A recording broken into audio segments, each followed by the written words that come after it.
Olá, sexto ano, boa tarde a todos. Mais uma aula hoje, só que é nossa aula de ciências, comigo, professora Sádiva, voltada para uma revisão sobre os assuntos que já foram abordados anteriormente. Só que na nossa aula de revisão de hoje, certo, pessoal, eu apresento para vocês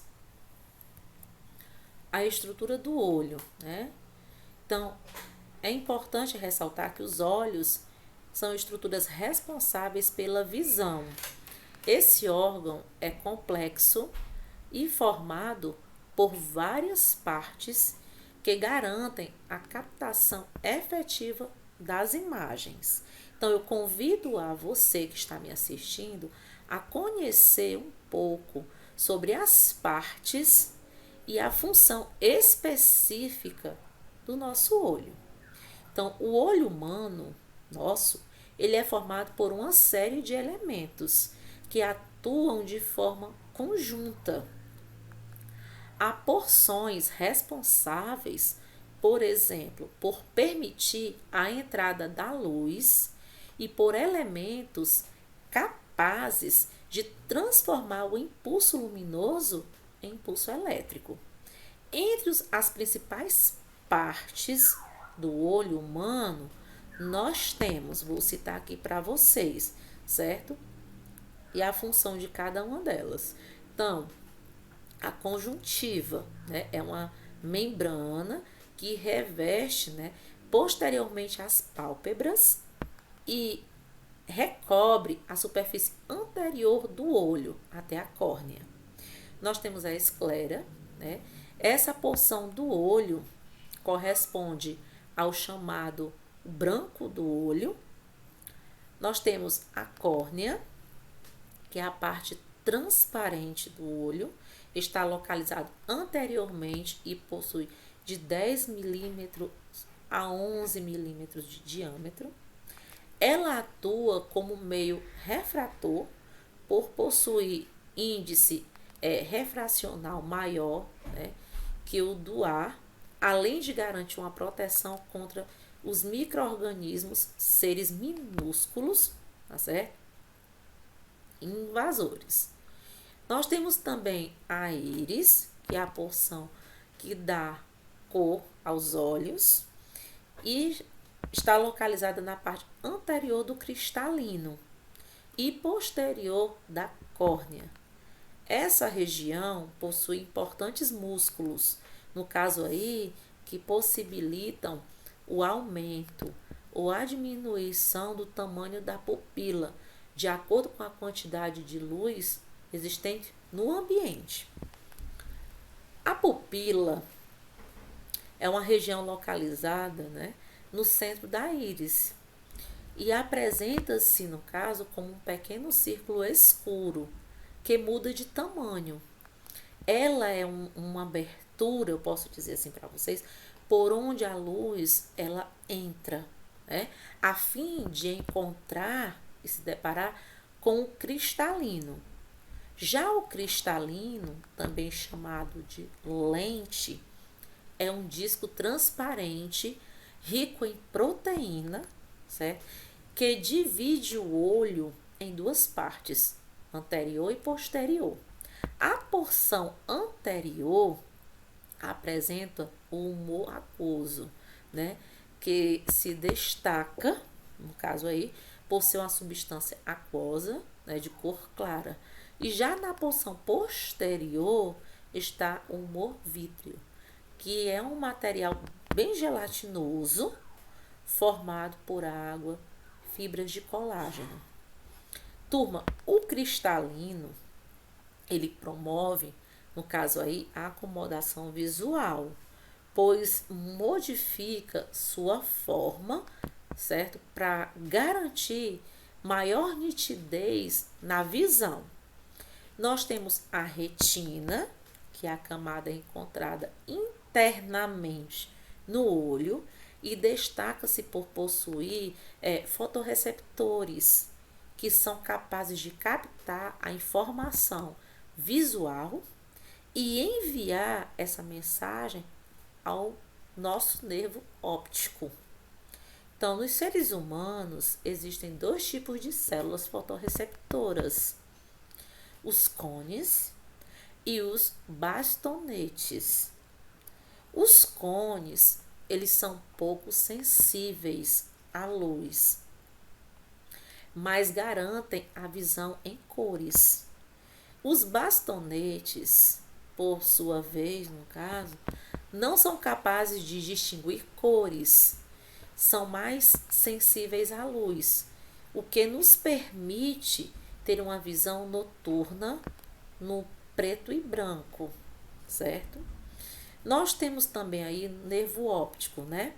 Esse nervo óptico, ele é responsável por garantir que impulsos elétricos do olho sejam levados para a área específica do cérebro que efetua a sua interpretação. E eu vou aqui mostrar para vocês ainda sobre o olho, o globo ocular, certo? Os defeitos da visão de uma forma bem clara, simples e objetiva.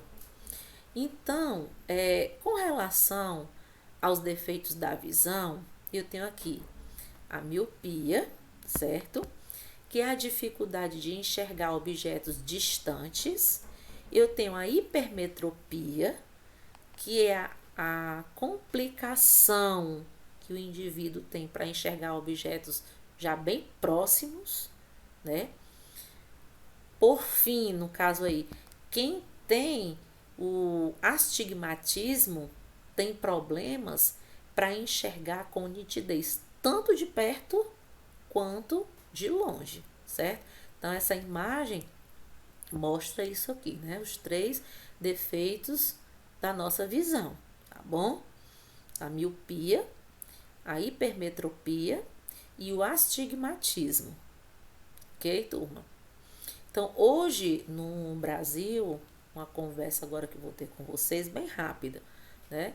Nós temos um instituto do MEC, né? Contanto que na prova de vocês tem uma questão retratando sobre o que eu vou falar agora, né? Que é o Instituto Benjamin Constant, né? É uma tradicional instituição de nome e renome de ensino, né, para deficientes visuais, né? Fica localizado no estado do Rio de Janeiro, certo?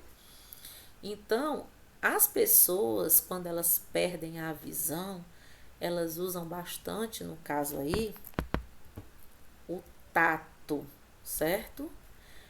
Pelo fato dos outros sentidos ficarem bem aguçados, né?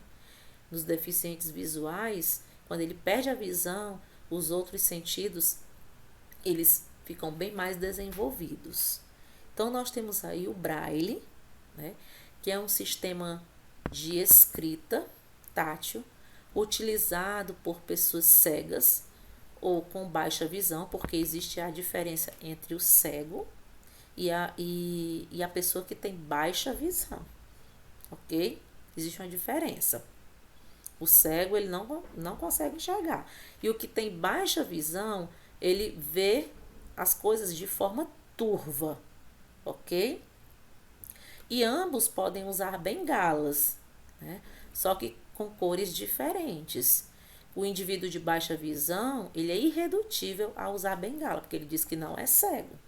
Mas ele tem uma dificuldade muito grande, certo? De enxergar tanto de perto quanto de longe. Porém, os outros sentidos dele, né? A audição, o paladar, tá certo? O olfato, o tato é bastante aguçado. E é tradicionalmente, né? No caso aí, o Braille, escrito em papel alto relevo. E no nosso cotidiano, nos deparamos com caixas de produtos que trazem o Braille. Produtos farmacêuticos, caixas de medicamentos, né? E alguns fabricantes de marcas bem conhecidas, né? Como a Natura, o Boticário, a Sadia, a Regina, né? Eles adotam também esse mecanismo aí do Braille. Então, o código Braille, ele foi criado pelo francês Louis Braille, que vou contar essa história aqui para vocês, né? Ele perdeu a visão aos 3 anos de idade, certo? E criou o sistema Braille aos 16 anos. Então, nesse caso aí, ele teve o olho perfurado por uma ferramenta, né, de trabalho do pai dele, na oficina do pai dele. O pai dele trabalhava com couro. E após o incidente, o menino ele teve uma infecção grave, extremamente grave, né, no olho, resultando em uma cegueira, né, por completo nos 2 olhos. Então, o Brasil, né, conhece o sistema Braille, que é bem aceito, né? E imagine que um ser vivo, ele nasceu sem nenhuma terminação nervosa livre. Que tipo de sensação esse indivíduo não irá sentir? O nosso corpo, né, ele é cheio de terminações nervosas livres, né, que são os receptores encontrados na pele, responsáveis pela percepção da dor. Ok, turma? Então, toda essa conversa hoje com vocês, certo? Ajudará bastante na resolução da prova de vocês. Procurem estar em um local tranquilo, calmo para a resolução da prova. Leiam e releiam com atenção o enunciado. Não deixem de responder nenhuma das questões. Verifiquem, tá certo? Com atenção e bons estudos. Respondam a provinha de vocês na tranquilidade, com atenção. Espero que a nossa videoaula de hoje, né, tenha sido produtiva, porque ela traz assuntos que já foram abordados anteriormente, né, e assuntos que estão lá na prova de vocês, ok? E deixo registrado aqui um grandioso abraço meu, da professora Sádiva. Até mais, turma.